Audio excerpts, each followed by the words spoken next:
On this episode, we're going to take a look at an older Hornby Class A4 Super Detail. It's used, so it's probably not in the best condition, so we're going to take it apart, give it a full service, and see if we can't get it running as good as new again.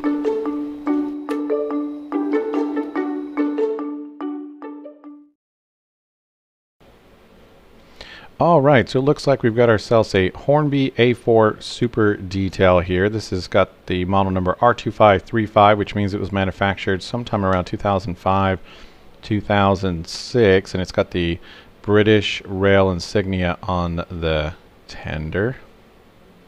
And interestingly, this has a little sticker on the front and side that says DCC fitted. And I say interestingly because the gentleman that I purchased this from ran this on a DC powered layout, which makes me wonder if I'm the third owner. And that means this poor guy's probably had a lot of runtime. Maybe not, could have been sitting on a shelf, but you know how it goes. Oftentimes your new used locomotive is typically a way to inherit somebody else's problems, but that's okay. The first thing that I like to look at is the connecting rod, the crank axle, the crosshead, the expansion link, because that's normally what gets damaged on these guys more than anything else. I mean, sometimes it's the shell, but I find that, you know, the shell you can always replace or even correct, but those are a little more difficult to deal with. You'll notice here we've got what looks like an extra set of wheels. Now, if you're new to 00 scale, like, you know, I wouldn't say I'm super new. I've been modeling 00 scale for probably a couple of years now. But Hornby, out of the box, has wheels underneath that sit underneath the cab of steam locomotives that are flat. And I think the reason for that is if you're running a tight curves on your layout, say 18-inch or below, it helps to prevent it from derailing. But Pendulum Station's new layout has no curves like that, so we'll probably take those flat wheels off and stick these ones on, just because it's just adds to that nice additional bit of detail. So it looks like all of the detailed parts are here. Got this little manual. Whoops. Let's grab this little guy and put him back in the bag, because we're going to attach him probably in another time. But you know what, for the moment, let's go ahead and get this guy out of the box on the layout. Just give it an initial run and see how things are looking.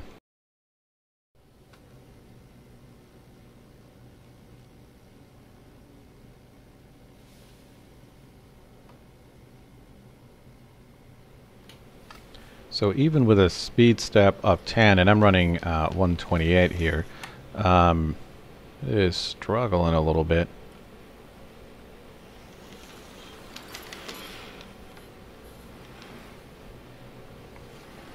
Now I'm not adjusting the speed here, it's actually jerking. In fact, if you listen to the motor, it's got kind of a loud buzz going on.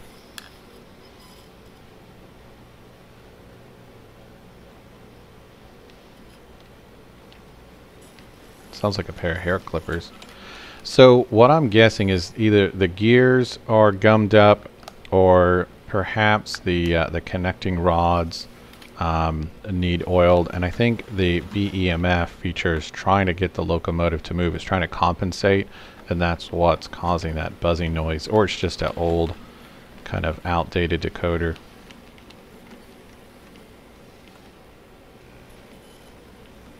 Oh yeah, that does not sound so great. Alright, well, I think we probably need to take this off the track, get it back to the workbench, and see if we can figure out what's going on.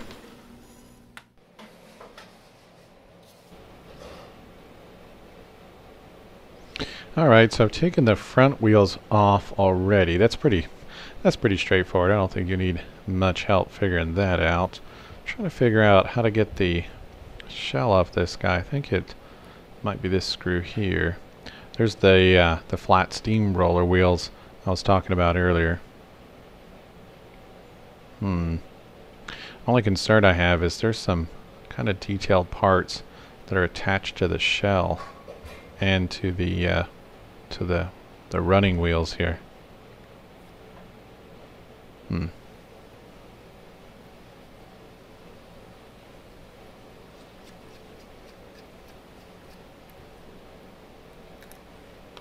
Every time. Well, it's not this one. I would say this is a waste of time, but it's not. We just figured out it's don't take that screw off.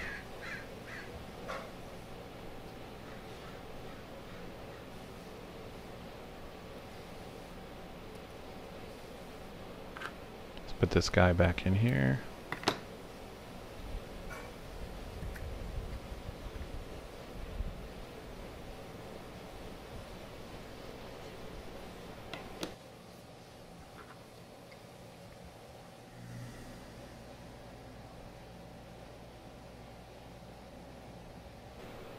Alright, so I think we're going to take this screw on the left here off.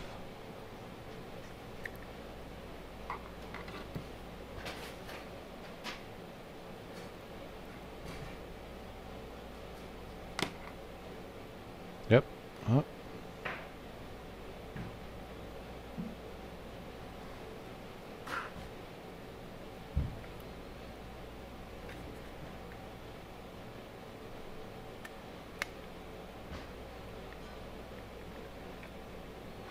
Well, it wants to come off, but those detail parts I was a little concerned about are stuck to the shell of the body.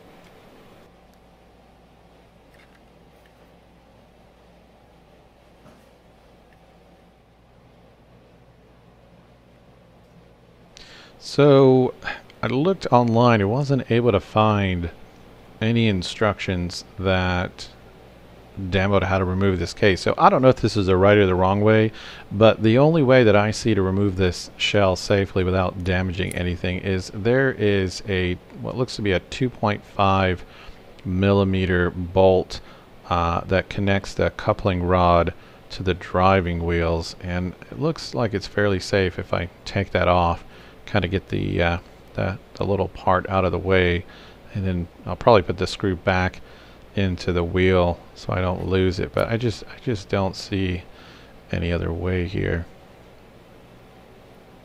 Now I have a 2.5 millimeter bit with my iFixit kit, but it's unfortunately the bit is too deep to reach the screw. So I really hate to do this, but I think I'm gonna probably end up having to use a pair of pliers. Yeah, I don't think this is gonna work. That's too tight.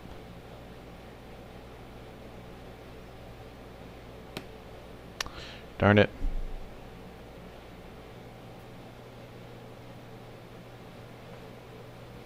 Alright, time to bring in the big guns. Just have to be careful not to scratch or damage anything. Though I suppose the worst case, if we did, we just weather it. You ever wonder if manufacturers push weathering secretly to lower the resale value of these things? I also wondered that. I mean, it looks good when you weather, but I bet you it really lowers the resale value and you're more likely to buy pristine condition. So if they get everybody weathering, I do kind of wonder if it makes it feel more used. How about that, Reddit conspiracy?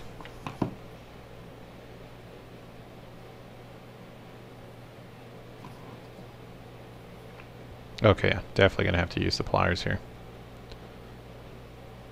Oh, there we go. The good thing is if you only remove one of the bolts from the coupling rod, you're not gonna have to worry about your wheels coming unquartered or anything like that.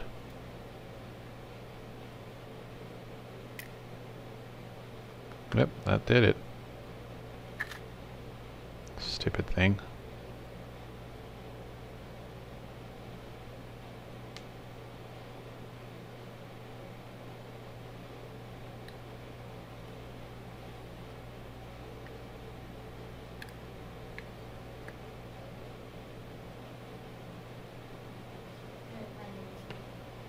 you.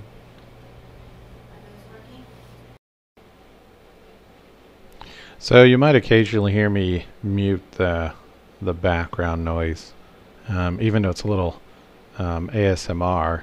When my kids are chatting, I like to kind of mute it to respect their privacy. Plus, my wife had asked me, "How's it going?" And I said something along the lines of, "I'm about ready to chuck this thing at the wall."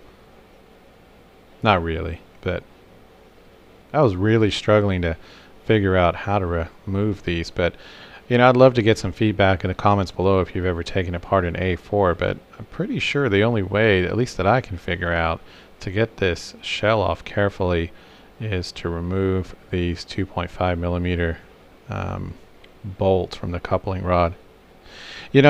On the plus side, if it's this difficult to take apart, I'm willing to bet the previous owner probably didn't bother with this, because I don't see any markings here. So I'm going to assume that other than the hobby store that fitted this with a DCC decoder, I'm probably the only one to take this shell off.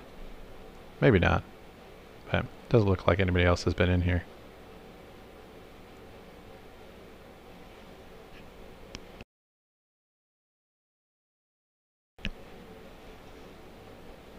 Now you really want to be careful, because those, I'm not really quite sure what they are, but the little parts that attach to the coupling rods are really, really delicate. I went ahead and put the screws back into the wheel just so that I don't misplace them and kind of keep everything together. And look at that. Stupid thing came off. And I say that with love. See these guys? This is what was stuck to the body. So nice and super detailed, but super pain in the butt to get off of the shell. Look at this guy here.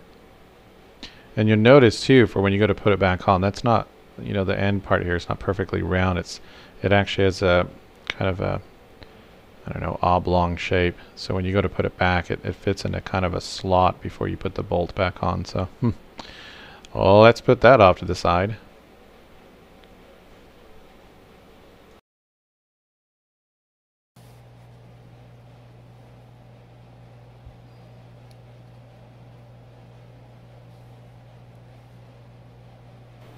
So it looks like it's got an older, I think this is an older Bachmann DCC decoder, probably from the UK, like a Bachmann branch line decoder. What I think was going on is the gears, or at least the coupling rods in drive shaft don't look like they've been lubricated at all. And I suspect that noise we were hearing from the motor was probably the BEMF kicking in, trying to get it to move. Not sure, but I'm going to take this decoder out and replace it with I've got an extra 8-pin TCS decoder on the bench we can put in here. So we'll take this little guy out of here. Way easier than the 21-pin decoders. I hate those things, but this came right out. Yeah, it's kind of dirty. I don't think I've ever seen dirty decoder pins, so I wonder if some oil got in there. It's not good.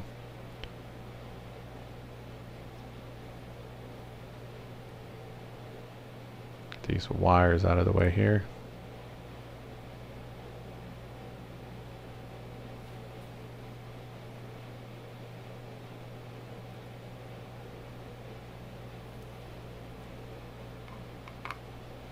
I think before I stick the decoder in, I'm going to get a little bit of rubbing alcohol and clean the ports.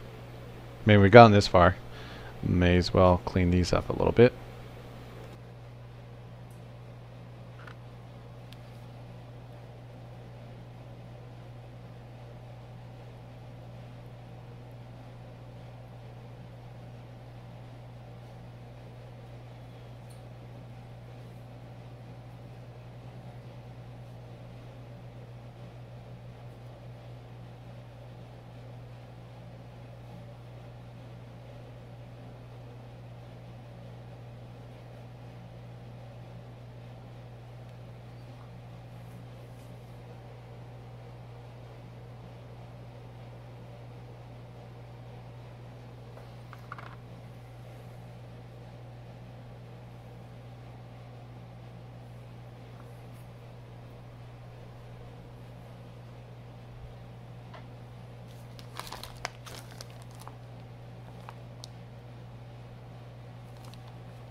So that's looking pretty good. Ugh. You know, I hate the electrical tape that they use in these things. They're always ridiculously sticky. Let's try and clean some of this muck up.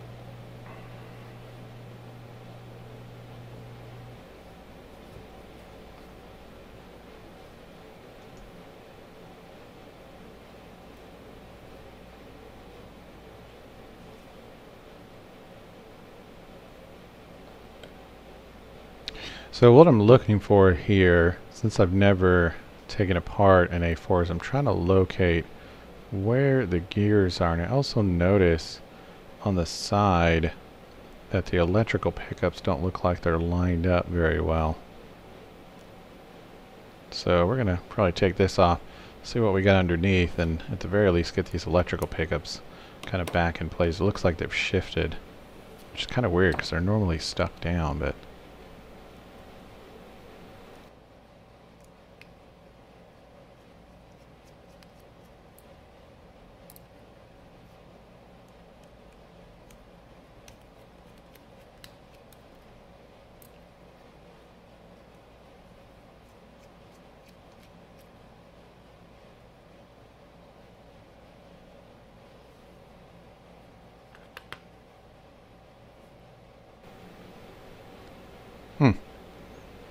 it's like an opening, it's like you're opening up the hood of a car. How convenient.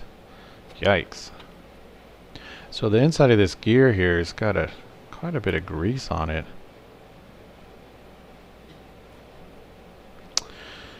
You know, I bet you probably what happened is the owner before me, I suspect, probably couldn't figure out or didn't want to deal with removing the shell and probably opened the hatch on the bottom of the loco, since this is pretty easy to open, and squirted God knows what into this little access door here in an effort to try and lube everything up. But I'm just taking a little 70-30 isopropyl alcohol and trying to get some of this excess oil out of here. I'm hoping that once we get it open and kind of get to the drivetrain, that we can take off some of the excess oil without having to completely tear it down. And you know, I've had locomotives in the past that were in pretty rough condition, or they were over oiled, and I had to take everything apart and stick it into an ultrasonic cleaner, which does the job, but that's goes from a 1-hour job to an 8-hour job. And you question, why do we do this? Why do we love this hobby so much? You know what though, with steam locomotives, they are a real pain in the butt to manage and take care of them, but when they run well, the enjoyment you get out from, you know, watching it on the layout is second to none. I mean, I love my Class 47, 67, 37, but the steamers just, I don't know, something about them. I think it's worth the trouble. Every time I get a steamer and I have this many issues, I say I'll never buy another steamer. And every time I buy another one. So, there you go.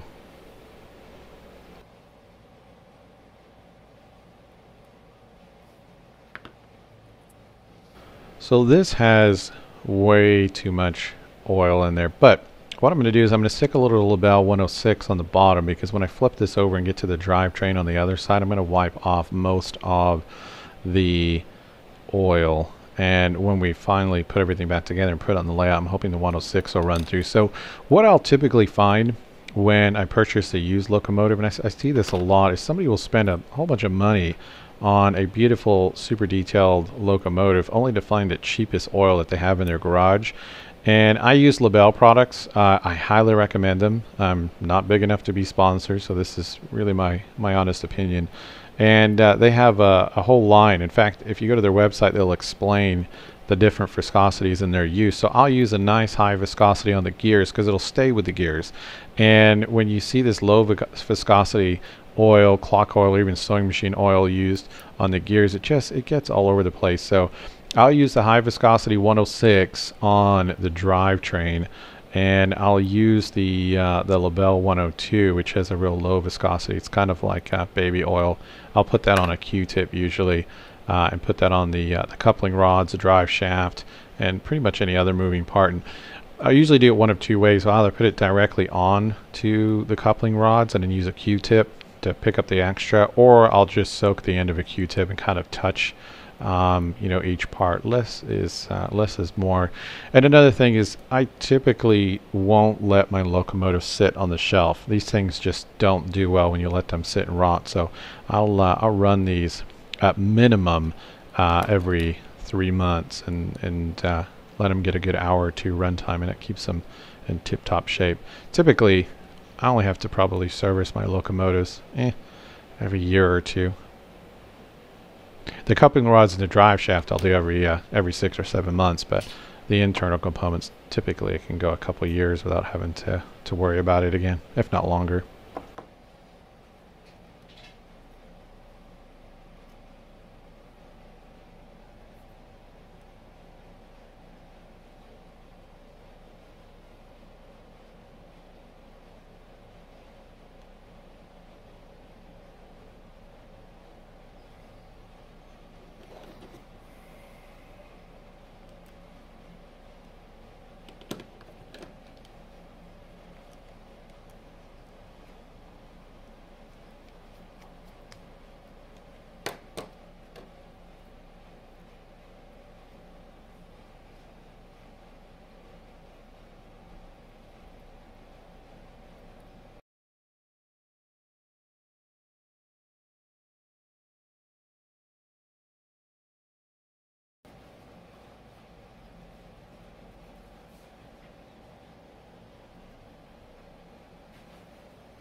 Good Lord, look at this mess. Alright, so the more I take this apart, the more I figure out what's going on. So if you look at the main gear that's attached to the motor here, interestingly, it's kind of a mix of dried up lubrication and then over lubrication. So I'm pretty sure my guess earlier was right. I think what happened is the previous owner probably just removed the hatch on the bottom and just squirted in some, sewing machine oil, or I'm not really sure what, to be honest. It just kind of soaked it in there and hoped for the best. And what it's done is it's gotten all over the decoder, it's gotten all over the inside of the body, it's gotten everywhere but probably its intended purpose here. So we'll look at that. I mean, it's definitely not the worst I've seen. So we'll clean up some of this excess some of this excess oil, and I'll probably put a little Labelle 106 right onto the motor there. And I also like to put a little bit of 102 on the back. So on the back of the motor, there's a tiny little, I wish I knew the term for this. There's like a pin that runs through the motor to the back, and if you kind of put your finger on the back of the motor, you can feel it spinning. I usually take a Q-tip with a little bit of 102 and just kind of gently touch it. It'll get in there, and it's non-conductive. I mean, anything's conductive with enough dust, I guess. But I find it's never been an issue. Just soak the Q-tip, just touch the back, and that's enough to just lubricate that little part there and quiet down the motor. And I usually never have to go back and do it again. So a little goes a long way. So it looks like that ups the resale value. It looks like the this little wire here, because I want to stick this onto a tidy track so I can get the wheels cleaned up, but I would like to see the gears move, and I think I've got to put this wire back onto the body because I think it acts as a ground. Let's go ahead and pop that back in there.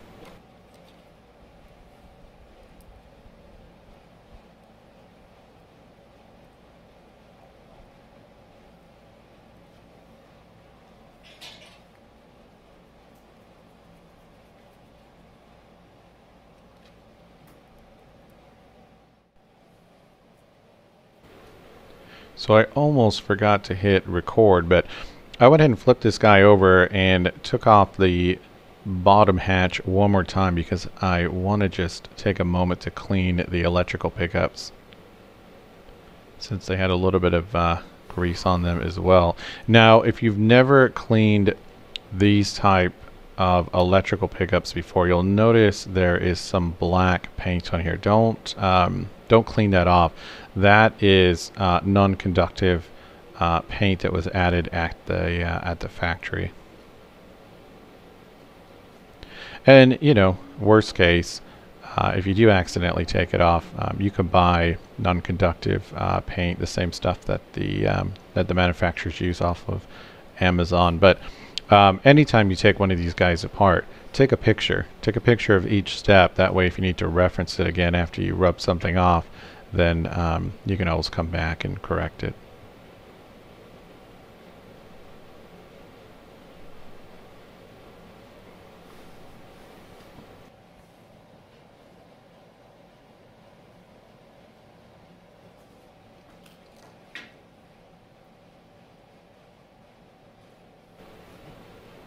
So at this point, we're looking pretty good. We're going to go ahead and put the electrical pickups back into the locomotive. So this part's pretty straightforward. The only one thing that you want to keep in mind is that the contact points should go in the smooth surface behind the locomotive wheels. If you put your locomotive on the track and start hearing a clicking noise, there's a good chance you didn't align these up correctly, and one of the pickups is sticking through the spokes of the locomotive, and I say this from experience. So with that said, though, we're looking pretty good here.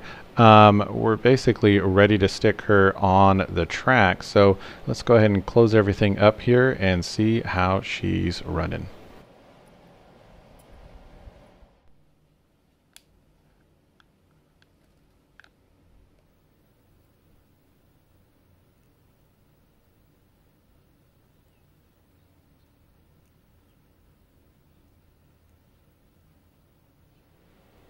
Now that is a smooth running locomotive. So the motor is almost completely silent now, and I suspect it's probably a mix of the TCS decoder that we put into this model along with the Labelle 102 that we added to the rear shaft of the motor. Probably quieted things down a little bit. And the stuttering, as you can see, is almost completely gone. And that's probably from the grease that we cleaned up and the Labelle 106 working its way through the gear chain. About the only last adjustment I think I'll make here is I'm going to add a little bit more oil to the crank axle and the crosshead. And if you notice, just in front of the crosshead, the rod there is slightly bent. So I'll probably take 2 pairs of pliers and gently straighten that out. And you want to be real careful when you do that because these parts are super easy to break. So let's go ahead and a little bit more oil here. And like I said earlier, I'll usually just soak the end of a Q-tip, and if I feel that the rods or the crosshead is not getting enough oil, I'll add it directly, and I'll flip the Q-tip and just kind of pick up some of the excess.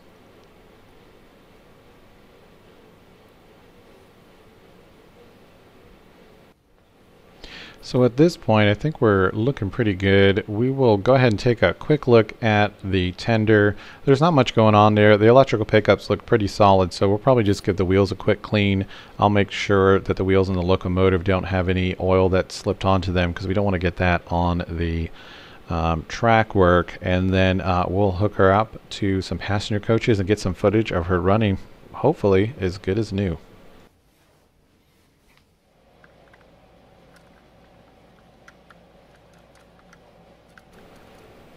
Alright, so we're running, let me see here, pretty close to about 30 minutes of video. It's almost a Hornby featured film here, but I'm just cleaning the last of the dirt off of the tender wheels. And although the locomotive will run just fine without the tender, at least this particular model, I still find they run a lot smoother. You know, when it comes to steam locomotives, the more pickups you have, the better.